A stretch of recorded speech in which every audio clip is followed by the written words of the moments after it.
I'm going to talk about sickle cell disease, and I'm going to talk about it starting with the basic science, one aspect of the basic science of it, and then touching on how this affects the clinical pathology and the search for a cure, search for even for an effective treatment, which hasn't yet been achieved. There are other aspects of modern biology in reference to sickle cell disease, which I'll just mention, but I won't talk about. What I'm going to talk about is mostly the physical chemical side, rather than the cell biology side. As you probably know, that sickle cell disease was first described in 1910 by James Herrick, who I think about a year before had given the first description of myocardial infarction, which of course is one of the most common medical problems of modern times. And this is the picture from Herrick's article. You can see all these sickle-shaped red cells in these blood smears.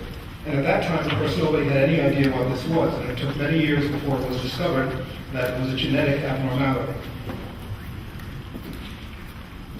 So, the sequence of events, the genetic abnormality, which results in a point mutation on the beta chains of hemoglobin. Each hemoglobin molecule contains two so-called alpha and two so-called beta chains, and one residue in 146 on each of the beta chains is abnormal, and that produces this cascade of very serious events. That is, this is very serious disease with high mortality and high morbidity. Of the order of a few million people in the world have sickle cell disease, and it's spread over the whole world. Of course, it's the highest population is in Africa, but it's also in the Near East, India, and adjoining countries, and in this country, and in the Caribbean. So the first thing after the genetic abnormality is the abnormal sickle molecule, which polymerizes. That is to say, it aggregates with its mates and forms long rod-like fibers, which, as you would expect, distort the red cell, which is why the red cell becomes sickle-shaped. And this depends on deoxygenation. It only happens when you take the oxygen off the hemoglobin. So now you have a whole bunch of fibers lying around, and they interact with each other. They form cross-links, so you get a gel. It's like a network, a fishnet.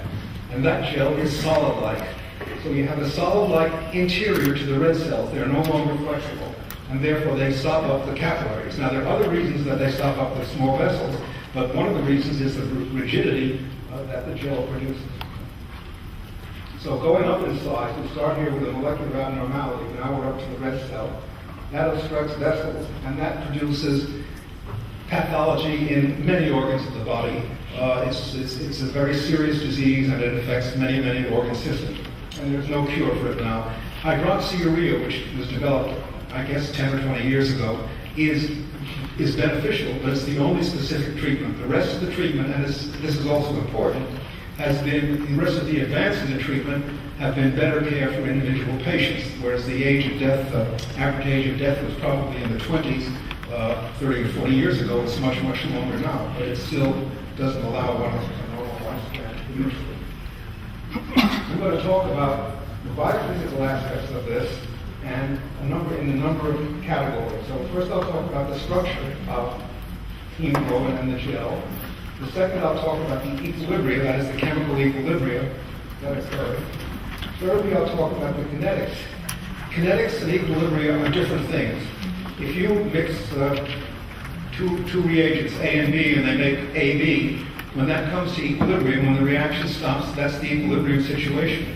Kinetics talks about what happens in between, how they combine, how fast it occurs, what the geometry of it is, what the structural interactions are.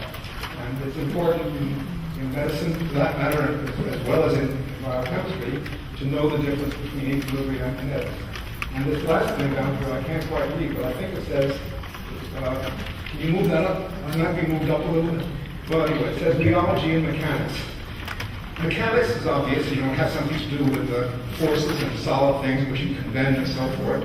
Rheology means viscosity and elasticity. So a rubber band has elasticity, and molasses have high viscosity. And sickle cell hemoglobin gels have both. They're partially elastic and they're partially viscous, both of which properties make it difficult for them to be deformed, and therefore they cannot pass through the capillaries easily. Now, these are just some pictures of sickle cell. This is all one sickle cell taken with sequential deoxygenation episodes. The first time we deoxygenated this, it looked like this. then subsequent times it looks like these different shapes. None of these is the classical sickle shape. This is sort of sickle shape. But what happens is the interior of the cell is filled with this solid-like gel, which I just referred to. Now, I want to show you what that looks like in real time. This is a sickle cell. This is a sickle cell, but not yet sickled. It's not the usual discoid red cell because it's an abnormal cell. That is to say, it's been damaged by previous sickling episodes. But now this is what happens. You're going to see it start to sickle over here.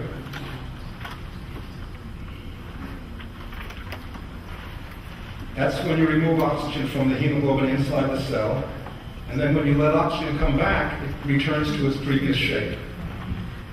I won't say much about the technique here, but this is, we didn't use oxygen in this. This is in a microscopic study. We used carbon monoxide, which binds to hemoglobin very much like oxygen does, except that it has the property that if you shine light on it, it knocks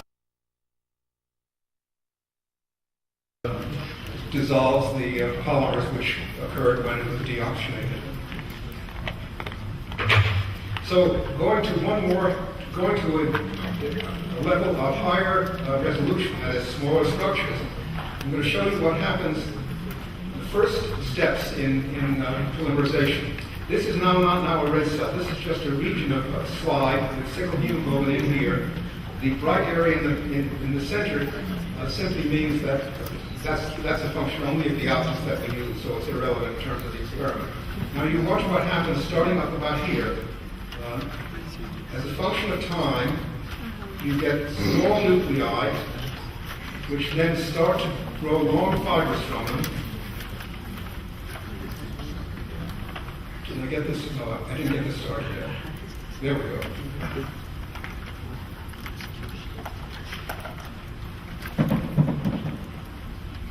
And you see they're starting over here.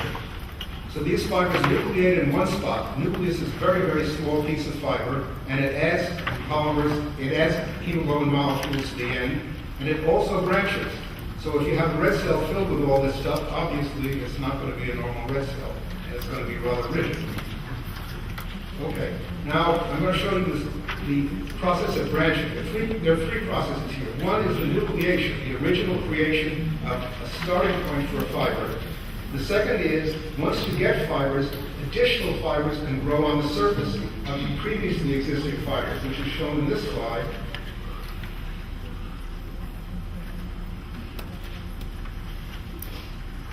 You can see the fibers growing from getting branches, and the branches getting further branches, and so forth. I don't know why that stopped, but I think the idea came across. So three processes, two nucleations. One de novo, that is initial nucleation, and then branching of fibers. And then after the branching of fibers, all fibers now grow by addition of solution molecules to the ends of the fibers. This just summarizes the first nucleation process. Here's a just formed nucleus. It grows branches. Here's another nucleus. Here's another nucleus. Eventually you get this mess, so to speak. And the problem is, in terms of what we want to do about it, obviously a lot of people, I have and many other people, have tried to find ways to inhibit, to prevent, or at least inhibit this, any of the steps, either the nucleation or the growth of fibers. There's been no real successful, that is, clinically useful process such as that. But it's been possible. Hydroxyurea produces fetal hemoglobin in place of sickle hemoglobin to a certain extent. And fetal hemoglobin, which is what you have in utero and when you're a little baby, gradually normally decreases to very small proportions. This lets it stay a little bit larger, and fetal hemoglobin is not pathogenic. So replacing the sickle hemoglobin to any extent is beneficial, and that's what the treatment does.